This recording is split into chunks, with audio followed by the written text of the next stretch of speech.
Thanks for listening to Baxie's Musical Podcast. If you like what you hear today, be sure to like it, rate it, share it, tell everyone you know about it. You can also follow the show on Instagram, Facebook, and TikTok for regular updates on future guests.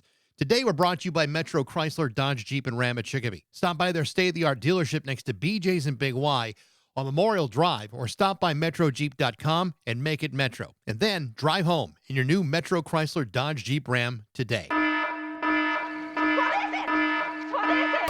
It's Baxie's Musical Podcast. Resistance is useless.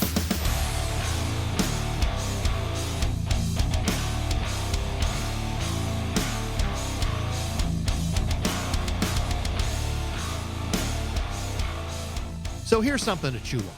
There are currently 8.2 billion people in the world. But for most Americans, unless your music comes from the United States, the UK, or perhaps even Australia, then we are very likely to believe that it must not be very good. The problem with that sort of thing is that it completely discounts the music that's being made or enjoyed by the other 7.7 billion people on the planet. In other words, there is tremendous music being made all over the world by insanely talented people of every possible culture imaginable. And they've been making that music forever. All you need to do is go into it with an open mind and prepare yourself to be blown away by some of the biggest and most influential musical talent in the world. Even if you don't understand the music, there are times when the music still touches a nerve. It's part of the universal language of music. But again, it requires you to be a willing participant. And if you can get there, then there's a possibility that you could be moved by music in places that you might never have expected. And among those that fit that description is my guest today, Azam Ali. For the last several decades, Azam Ali has been sharing the gift of her incredible voice in films such as The Matrix Revolutions, The Fight Club, Call of Duty, Prison Break, and dozens of others. She's enjoyed collaborations with people like Serj Tankian from System of a Down, Micky Hart from The Grateful Dead, Peter Murphy from Bauhaus, and literally dozens of others. Whether through her internationally recognized collaborations in musical projects such as Vaz or Niad, or through her solo albums, Azam Ali is one of the most prolific and versatile singers in the world. In fact, it's very likely you've heard her voice, but might not have realized who it belonged to. Her story is simply incredible. Originally born as a citizen of Iran, at the age of 4, she and her mother fled to India just before the Iranian Revolution in 1979. She was raised in India until the age of 15, where she and her mother relocated to Los Angeles. It was here where she discovered her passion for music, and specifically discovering the gift of her amazing voice by accident. Her story is one of incredible courage, a story about trauma, of uprooting everything in your entire life to avoid hardship and oppression. It's a story of overcoming isolation, fear, and prejudice, and having music become your most powerful and reliable weapon. Azam Ali is an artist who is respected around the world. She's a woman whose voice is simply unforgettable. And that will be especially true in her latest album, Synesthesia, which is set to be released on November 14th. It's absolutely stunning. To talk about all of that is my guest today, the amazing Azam Ali, on Baxie's Musical Podcast.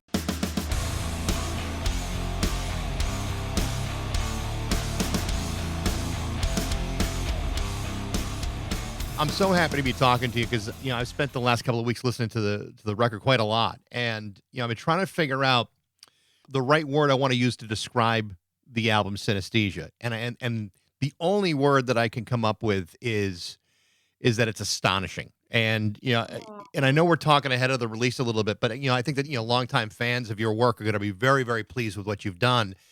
And I think new fans are going to be amazed by what you've created here. This must be, when you're right before the release of a record, you either are terribly sick of it or you're very proud of it. Where do you fall on that right now?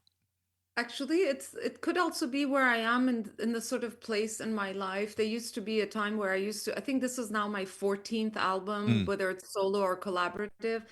There was a time that I would be so nervous and anxious and excited and afraid and a little bit of everything. And now everything is very much like a still water. Like it's just very serene for me feeling. I feel, it took me, I mean, I'm sure we'll get into it as we talk about it, but this is the longest it has ever taken me to do a record. And I went through an existential crisis, through a depression, the pandemic, all of that.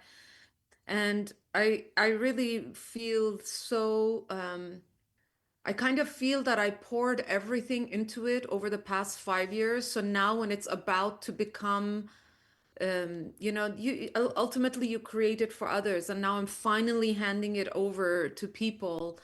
I just feel like I'm excited to see how it makes others feel. I'm excited for your adjectives, your experiences, not so much more my own. I don't know if that even makes No, sense. it makes total sense, and the thing that I like, so much about, all your music, but in particular this record. I mean, you've always created these lush and exotic atmospheres in your music, and but there's a real sense of urgency. Like there's tension in those songs, and I think that's what really connected to me. You talk about, some of the things that you've gone through that have taken so long to get this record out. I mean, I think of like the first single, "To Pieces," for example. I mean, to me, it's like Yeah. it's a really powerful song, and the lyrics are pretty crushing. I mean, they're heavy lyrics. Yeah, tell me about that, what is it all about? What was it that has kind of slowed all these processes down for you? Well, I started writing the record. I'm always writing. I don't start records and finish records. They just always feel a little bit incomplete. And there are always songs that I say, oh, it'll make it to the next one. So I never have a starting point and an ending point. But when I finished Phantoms, there were songs that I really wanted to do that didn't make it there. And I told myself, everything has its time. So I don't even remember when I actually started writing this record, but actually the first song I wrote for this record was Nothing But Time. Hmm. And that is really a pandemic song. If you listen to the lyrics, that is the ultimate pandemic song. Is that suddenly we had nothing but time. I was sitting one day and I thought, we have nothing but time now. And I thought that's a good title for a song. And then it became sort of, the existential crisis, the sort of philosophical. I think we all went through that. And these sort of deeply philosophical questions we all began asking ourselves in terms of what matters to us in our life, and what's important. And then you combine that with the political climate that we entered in America, the division, the polarization, and then there's just all the turmoil and tumult in the Middle East, and all of these. I'm someone who, as artists, we are sponges. What we do is we interpret the world for in a language that maybe everybody doesn't possess, and that's why we relate to art. That's why we go to art, in order for it to express something that we feel that is inexpressible. I myself, art for me functions in that way. And I think all of that found its way, and Two Pieces was the sort of pinnacle of that. I think Two Pieces was one of those songs that came towards the later stage of the album, and it was so primal. When I started writing it, I just put a drum, and it was almost just like I wanted to scream. It started from a place of needing to just scream into the void. And then the song came, and while I was recording it, while I was producing it, I just kept seeing the blood red moon. I kept seeing a forest. I kept seeing fires, and then we had these LA fires, and then that was just like, all of this sort of found its way into particularly that song. And I'm really proud of that song because it's unlike anything that I've produced. Everything else has some kind of continuity, but Two Pieces is so primal at the same time. And I think that's what caught me about it, because when I said there's an urgency about it and an Yeah. immediacy about it, you really did feel it in that Yes. song. And I think you're right about the times and how we're relating to all of this, because there is so much change in division. Thank God you had music to express however you were feeling at the time. Think of all the people that don't have that creative outlet, or haven't discovered that creative outlet to express how they feel. I mean, these are really tenuous times for people when it comes to focus their energies and trying to get their frustrations out.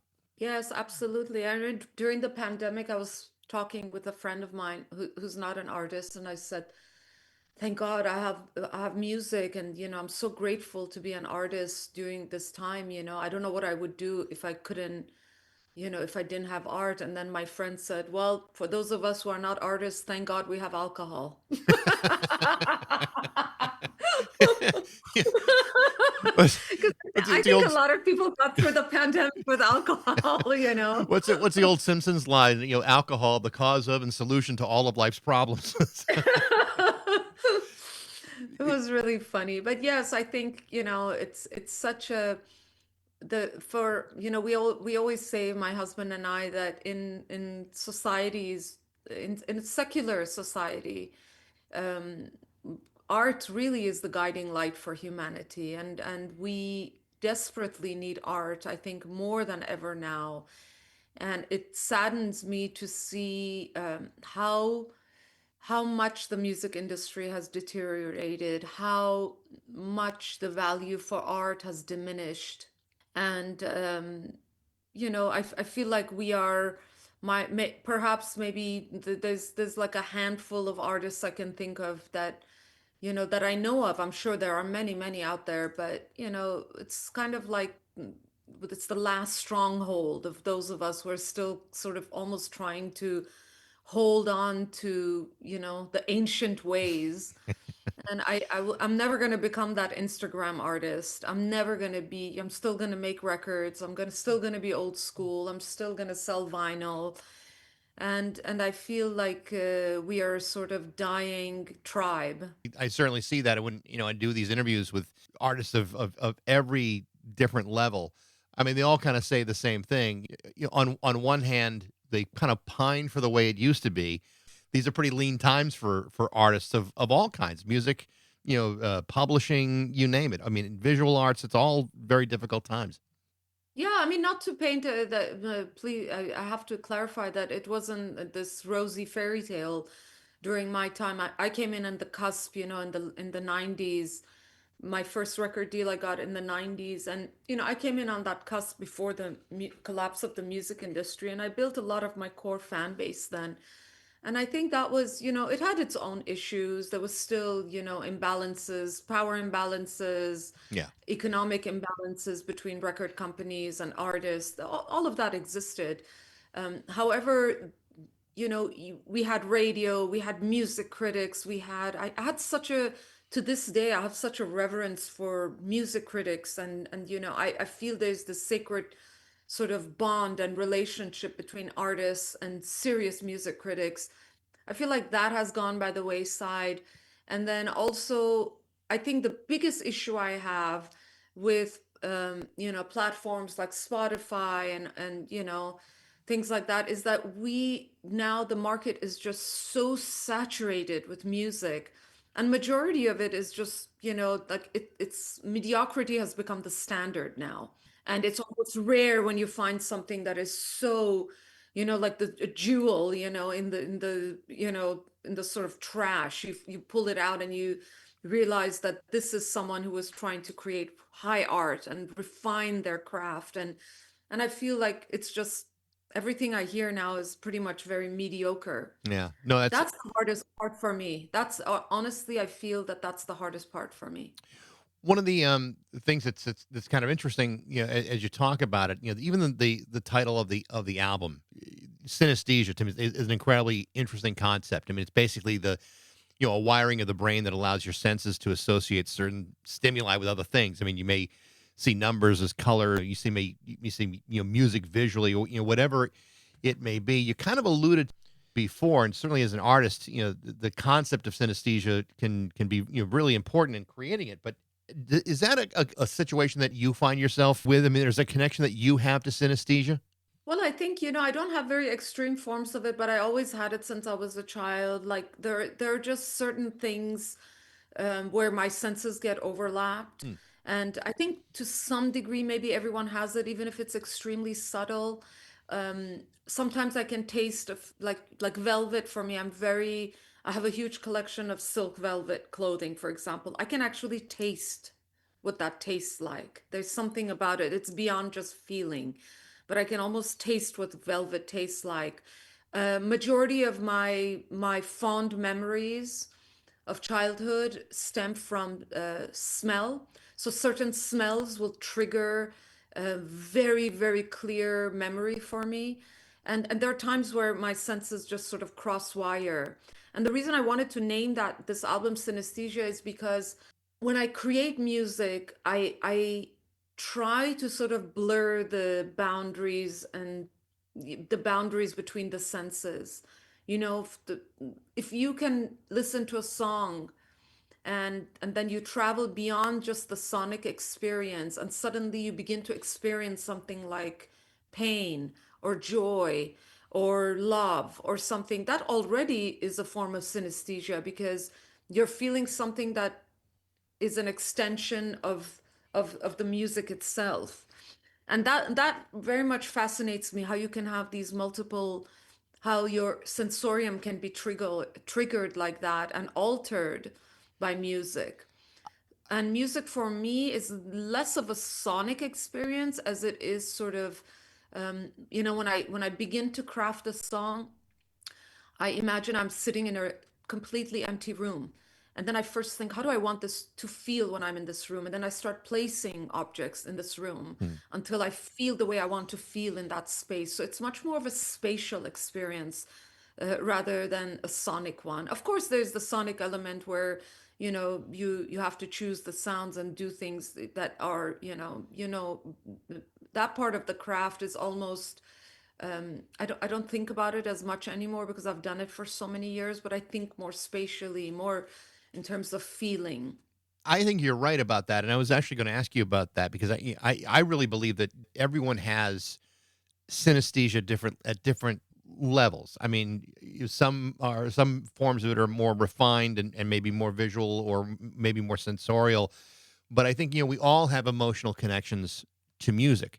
Some of us have more powerful connections. You may think of things that have happened in the past or certain experiences, certain feelings.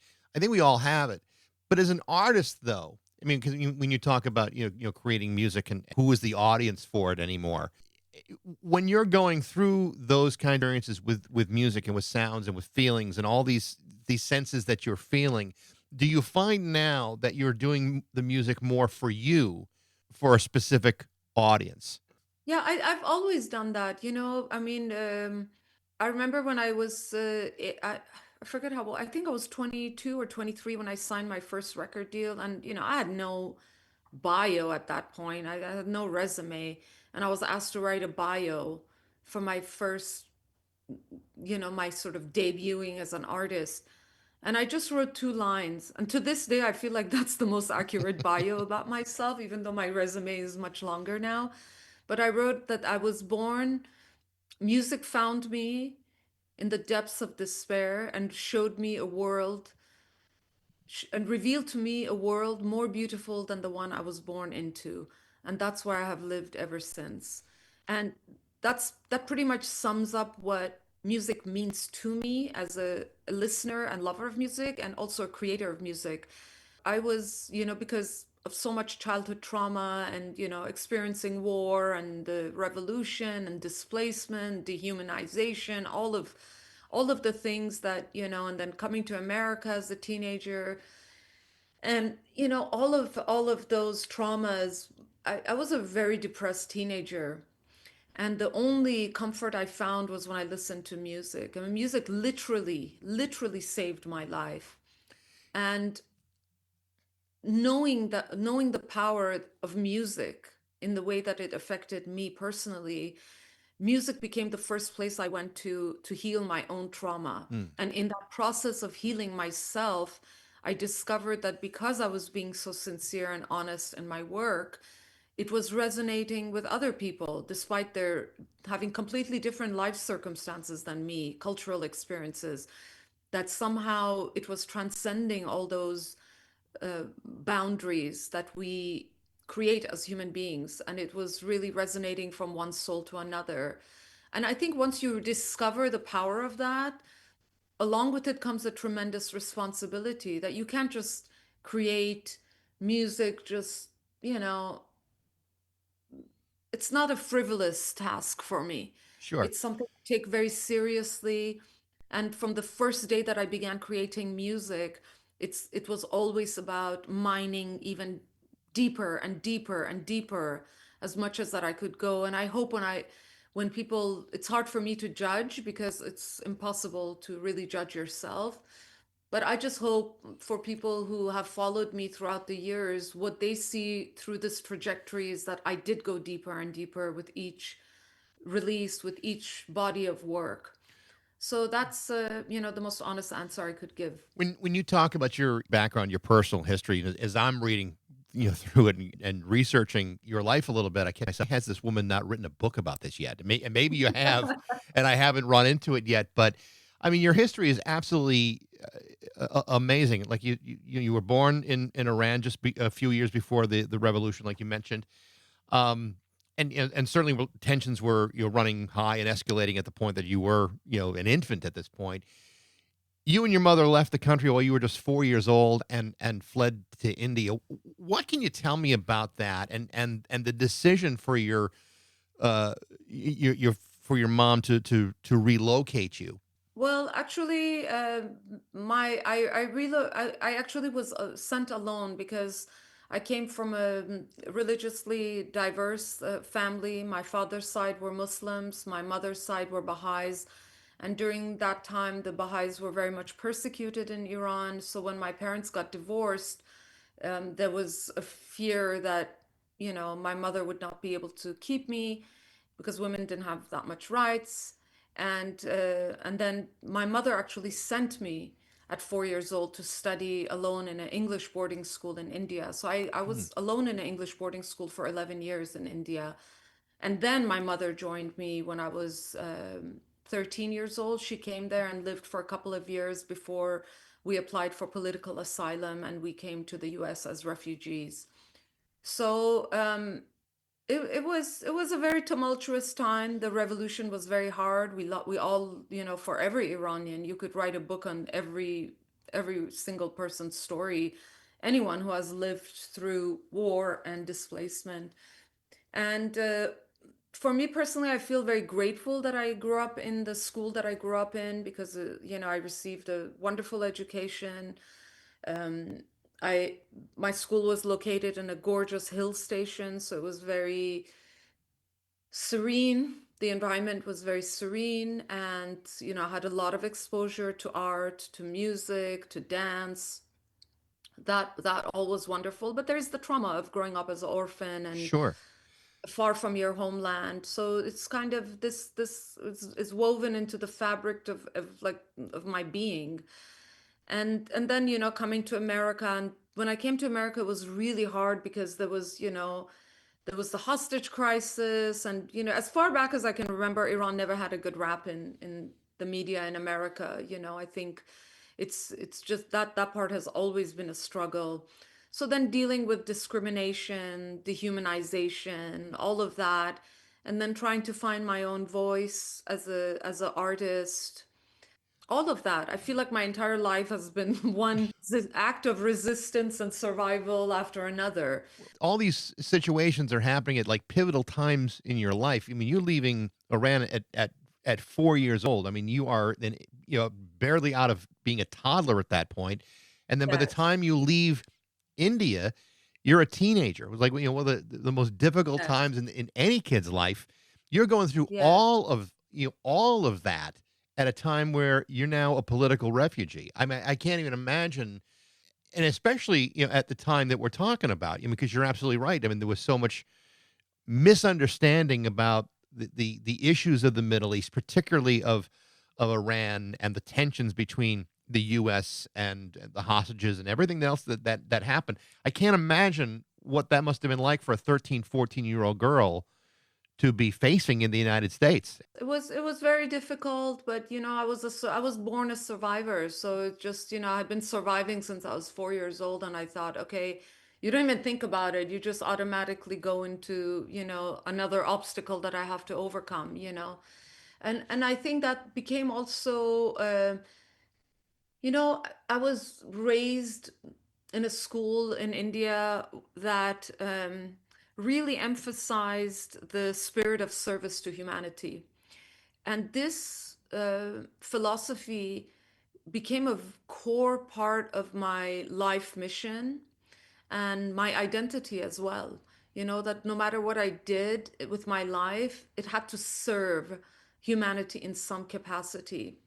And when I started to make music, that really felt for me that that was going, when I saw the effect it had on others, I realized that this was going to be my greatest form of service to humanity. And I have used that platform not just in terms of, just making music and making people feel good, with my group Niaz, my world electronic group that I have with my husband, which is sort of like, our successful project, whatever that means. But majority of what we do is we tour the US, we tour universities, we hold residencies at universities and colleges, 3-4 days of residencies that end in a performance. And we inject ourselves into academia. We are invited by professors to give talks on various subjects. And I have used really my life experience to educate, to meet young people at that age when they are so receptive. I feel that that is the most important way that we can um, create change in the world and be agents of change as artists and create agents of change, is by really communicating and teaching to young people. And that became a very important mission for me, in my 30s and 40s, that, I knew that it wasn't enough just to go and make music, that I had to be able to reach people in the sort of academic environment. That is a core part of my mission and will continue to be for the rest of my life. You had mentioned that music had come to you, and I think one of the interesting things about it is, and this is really a courageous part on your part, and is that growing up in the cultures that you have experienced, whether it's India or Iran, music is not necessarily the kind of thing that is promoted for young girls to take part in. So there's a Yeah. certain level of courage to even think about music in a way of exacting change, considering the background you have. So with that in mind, with the resistance of a young girl embracing music, how did you get to the point where you say, no, this is who I am. This is what motivates me and moves me to do great things. What was it that came to you that changed everything? Well, as you said, actually a very interesting point that no one else has really picked up on, because when you grow up in an oppressive society like in Iran, the music that gets played indoors, is mostly just pop music. Maybe some folk music, but mostly pop music, because people are depressed, they are oppressed, and they want to celebrate, and rightfully so. So when they are alone at home and families get together, friends get together, they celebrate, they want to dance, they put on, pop music, and pop music has a very legitimate place in society. So for me, growing up in India, when I used to walk from school to, let's say, the bazaar or to the markets, yeah, the sound of temple bells and chanting from the temples was something that pretty much you would hear it all the time, all Mhm. day long, like in the background, or and this sound of the temple bells and chanting did something to me. It like right there in the back, I'll say it, in the sensorium, something happens. You realize that that is something more than just sound. And then, that became very much part of my internal landscape. And then when I came to the US, I listened to the radio a lot, and I was listening to KCRW, and I must have been like 17 years old, 18 years old, I don't remember. And the music of Hildegard von Bingen came up. She was a German mystic and nun from Germany, and her music came on. And the weird thing was, as soon as I heard the first 15 seconds of it, it immediately awakened that same part of me that used to hear those bells. And suddenly they Hmm. both became connected. And it was just sort of like this epiphany that that happened within me. And I think that became the catalyst for what I knew I wanted to tap into. I realized if you can listen, if music in that part of the world can make you feel like a certain way, and then here I am listening to the sacred music of a completely different culture, and it's making me feel exactly the same way, then there is a connection. and and then that became my mission. That's how I have to find this connection. I have to find my own voice that is going to be the sort of another piece of this puzzle. We are all pieces of this puzzle. So that became my goal of creating music that makes people feel that way, makes awakens something much deeper within them. And in terms of how I got there in the music industry, it was not easy because, in the beginning, I was this as a Middle Eastern woman, everybody wants to exotify you, and in the process of exotifying you, they are inevitably othering you. Hmm. And I was, sort of fitting into all the Orientalist stereotypes. Belly dancers saying they love dancing to my music, or it was sort of like, and I had to resist that every step of the way in order to earn the place that I wanted to earn. I mean, my music belongs to everyone, even the belly dancers. That's not what I'm saying. I'm saying that it just became that for a long time I was placed into that Orientalist stereotype, and resisting against that and earning my own place alongside other musicians from different genres and different cultures. That was a long process. Well, that's why I use the word courageous, because I mean, you're not just the fact that here you are, a Middle Eastern young woman, embracing music, realizing you want to make music. You're going into, I mean, you're going into an industry that really has placed a lot of women for years, for generations, in very submissive, subservient roles in music, and in a lot of other ways too, for that matter. But as you've developed over the years, it would be one thing if you were just going to perform music. You've produced music, written music, performed it, in this case of the last record, almost exclusively by yourself. It's not just that you have embraced music. I mean, you've controlled your output. That is really a profound difference between what you may have heard as a 14-year-old girl and where you are today. Absolutely. Well, thank you for saying that. I think, with Phantoms was the first album that I officially 100% from A to Z did everything on my own. And of course, I had, a few guest musicians who came in at the end and sort of just played on a few songs, just to give it a little bit of the live in music feeling. And the same goes with Synesthesia. My son played cello on one song. My husband played electric guitar, viol on a couple of songs, and I have a Canadian friend, a keyboard player, Gabriel Vinuela, and he came out, and he's a real keyboard player. I'm not a real keyboard player. I create everything I wrote is in MIDI. So I wanted to have a real keyboard player just put that sort of, that feeling into some of the songs. So, but being able to just write it, realize it, choose every sound on my own, all of that, it started becoming almost as important as the music I was writing.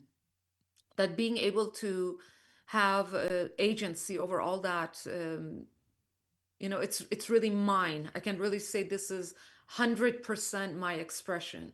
I was reading an interview that you had done talking about, at the beginning stages of your music career. You didn't really start off as a vocalist. You started off, I believe it was the dulcimer you were playing, and that The there was, hammered dulcimer. yeah, and that there was a vocalization that comes along with it, and that at that point, people said, "Hey, why don't you put that dulcimer away and just start singing?" Because that really was where the talent. I'm telling you about that and how you started to develop as a vocalist. Well, as a teenager, I never wanted to be a singer. I mean, it was not that I didn't want to be, I just was never part of my, thought process or aspiration. I really wanted to be an instrumentalist. I wanted to learn how to play an instrument, and I really wanted to learn how to play a Persian instrument because I had left Iran so young, and there was, coming from India. there was a deep yearning for me to understand my own roots and where I came from. And I thought, what better way than through its music? So I started looking for music teachers who played traditional instruments, and at that time there were not that many. And then I found one of my friends, uh, his best friend we were in high school. His father was a master of the Iranian hammered dulcimer called the santur. And he said, "Oh, my father teaches that." And I thought, God, I love percussion. So I'm going to love that instrument. So I went to meet his father, and we had a great um, connection. And then I studied with him for 8 years, actually. And then during the process of studying with him, there were passages that, as you said, there were pieces of music that you would come across these certain maybe for this sake, we'll just call them passages where you had to sing and they were accompanied by poetry and you would have to sing them. So every time I used to sing them while I was playing, my teacher was the one. He said, "Have you ever thought about singing?" And I said, "Not at all." And he said, "You should really think about it because there's something in your voice that um, triggers emotion. And that's something you're born with. You cannot learn that, and you have it. So consider maybe going for some voice lessons and see if it's something you would want to do."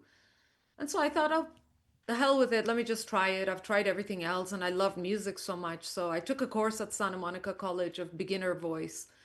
And then by the end of the semester, I had to do a performance. Everyone had to do a solo performance in front of the class. So I did a solo performance of an aria in front of the class. And then my teacher asked me after the course finished, he asked me to stay. And he said, I think you could be a really wonderful singer, and I'm willing to give you private lessons on campus after school hours if it's something you think you would like. And I thought, yes, I would like to pursue it. And so I started taking private lessons with him. And slowly I began singing. I joined the early music choir because I loved medieval and Renaissance music. So I joined the early music choir. And then everything just kind of snowballed from then. I think once people started hearing me sing, nobody wanted to hear me play anymore. So it was just like, um, I think the path chose me, as they say. I didn't really choose the path myself. It's interesting, listening to the new record, Synesthesia, the cover songs on it, and one that really leapt out to me was "Song of the Siren," which originally was recorded by Tim Buckley and later covered by This Mortal Coil and Elizabeth Fraser, which is an artist that I think you and I both have a shared profound respect for. The choice of picking a song that she is so closely associated with was actually a very intelligent one, because in a lot of ways you are not that dissimilar as vocalists. Well, that's a huge compliment. It's oddly enough on Phantoms, I never consciously decide that I'm going to do a cover of something. It's just something that very organically happens. And on Phantoms, I covered "Shallow Than Halo" is actual Cocteau Twins song. Right. And then now on this one, I ended up covering, and in full disclosure, my version is completely inspired by Elizabeth Fraser's. And when I do covers, it comes actually not from a place of thinking that I can do the song more justice by performing it. It comes from a place of reverence.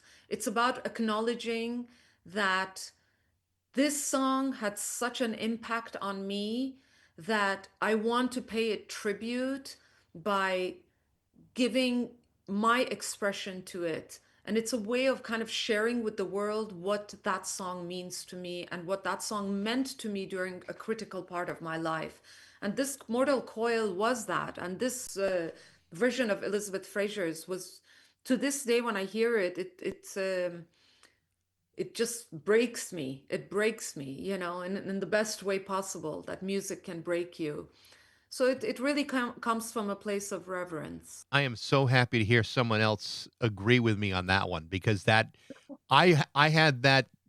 I bought that album when I was in college, and this is like 1984, 85, and I remember the first time I heard that song, and I think it's like the second or third song off of of that particular record, and it's the kind of performance that you just got to stop everything you're doing, and it stops you in your tracks. It's just maybe one of the best vocal performances of the 80s, maybe even beyond that. It's an absolutely brilliant interpretation of that of a really beautiful song. But she just turns it into something different. And to hear you do it, and do it so beautifully, loving that song as much as I do, I was like, wow, that is so beautifully done and so respectful of her interpretation of it. I have to applaud you. I thought it was absolutely amazing. Thank you very much. It means a lot to me, and that's very that's it's so important for me to maintain the essence of the performance that actually inspired me to perform it. You know, that maintaining that while at the same time giving it, breathing sort of new life into it, my own breath, but at the same time being able to say, you know, this is what she did for me. This is Elizabeth Fraser's voice saved me during a core Mm. period of my life, you know, and that whole, I feel like that was really my favorite era of music. All the music that came out of 4AD, Cocteau Twins, This Mortal Coil, Dead Can Dance, a lot of, you know, um, a lot of it. Even, you know, for me, I was a big Joy Division fan. All of the, I feel like that was sort of like the best era of music. And then, of course, from the electronic side, you know, I was hugely influenced by Portishead and Massive Attack. So, you know, I remember the first time I went to a Cocteau Twins concert here in Los Angeles, and I was sitting and the music, and I just looked around that room, and there were tears just flowing down so many people's faces. And I thought to myself, you know, again, it connected me to that same sound, that same feeling I had hearing sacred bells from temples, hearing the sacred music of Hildegard von Bingen. I thought, this is sacred music. This music is sacred. It's not just for entertainment. That's one of the things that I've always felt about, her voice is like there's something that is, like almost otherworldly to elicit that much emotion out of songs that may not, lyrically make much sense. They don't have to, because there's so much emotion being poured out of those performances by her. It's I mean, and I agree with you. I thought that the 4AD years were really interesting stuff. And I know, like, for example, like Peter Murphy from Bauhaus, they started off on 4AD, and I know you've done some collaborations with Yes. him. Tell me a little about working with a guy like that. He's a very interesting individual. But what can you tell me about that experience? Well, I put sort of Peter Murphy, and you know, there's other people, you know, I haven't worked with David Sylvian, but I know David Sylvian, and over the years we've, you know, we have a nice sort of relationship in terms of writing, you know, writing emails, and I feel that that generation of musicians, Peter Murphy, David Sylvian, it's a very unique generation of musicians. They are true artists. I worked on a song with Peter, and I remember we never completely finished it. He was here in LA. He came over for dinner to my house one night, and he asked me what I was working on. And I was working on Phantoms at that time. Mm. So I played him a few songs, and then during one of the songs, he stopped me and he said, I want to sing on this song. And I thought, okay, but the song was kind of already done. And I thought, well, I can always like change it, you know, if it works out. So he said, I'll be here tomorrow in the morning and I want to work on it. So the next morning he came over, and then we sat in the studio, and he said, can you write me the lyrics? What are your lyrics? So I wrote my lyrics and I gave it to him, and he said, okay, I need to be alone for 20 minutes. And he went and he sat outside on the patio, and he literally came back in 20 minutes and had written the most brilliant lyrics in that amount of time. And I just thought, and I have that paper with what he wrote, and I just looked at it and thought, how is this possible? It took me hours to write my lyrics. How did he just write what he wrote in 20 minutes? And then he said, okay, I know what I want to do. And then he sang it, but he wasn't feeling well. He said, I want to redo my vocal. I want to redo it. And then, you know, he was going through some stuff, and he went back home to Turkey. And then we never really got around to to recording it, and I needed to finish the album to put it out. But that process showed me that, you know what, the musicians of that time, they're a different breed. They don't make artists like that anymore, you No, know? they don't. And that's sort of the way he just like dove in, and the way he just completely surrendered to the moment of creation. And he was not going to come out, defeated. He knew he was going to come out with something magical. And I just feel that there's something very special about the musicians of his generation. Yeah. So what do you think the chances are that you'll be able to pull a David Sylvian out of his retirement? I've asked him over the years. Actually, he's not really retired. He once said something so beautiful and heartbreaking to me. He said, "I don't think the music I want to make is what people want to hear anymore." And David is I mean, I always tell him, "You're not a musician, you're a poet." He really is a poet. He's one of those ancient minstrels, that the man is just walking poetry. He just can put two words together and they're like poetic words. I don't think he's retired. But I did ask him once, a long time ago, to perform on something with me, and there were complications with sort of maybe a record company still having certain rights to what he does. So I don't really know if he's even completely free as an artist to do what he wants to do, or I really don't know, and I don't ask. But I think David, it would be a dream of mine if I ever did something with David. Well, He knows that. I would hope that if it ever happened, that I'm among the first 5,000, 50,000 people to know about it, because I would be blown away by it. Also a big fan of his as well. Hey, I may do a cover song of his. You never know. That would be great. That would be wonderful. I would love to do it. That's the closest I could come, maybe. Actually, I just sent him this record 2 nights ago. I sent it to him, so I'm waiting to see how, what he thinks of it. But for me, he is one of the greatest living artists right now.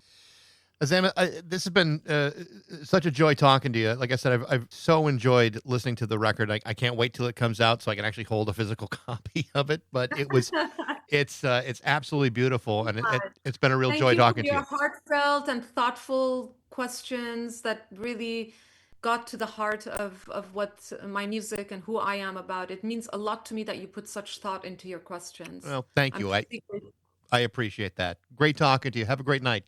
Likewise, you too. Bye-bye, my dear. Bye-bye now. The name of Azam Ali's upcoming album is called Synesthesia, set to be released on November 14th. Thanks for listening. I hope you enjoyed it. If you did, you can email me at bax@rock102.com. I'd love to hear what you think. Thanks again to Metro Chrysler, Dodge, Jeep, and Ram at Chicopee for their support, but most of all, thanks to you for listening to Baxie's Musical Podcast.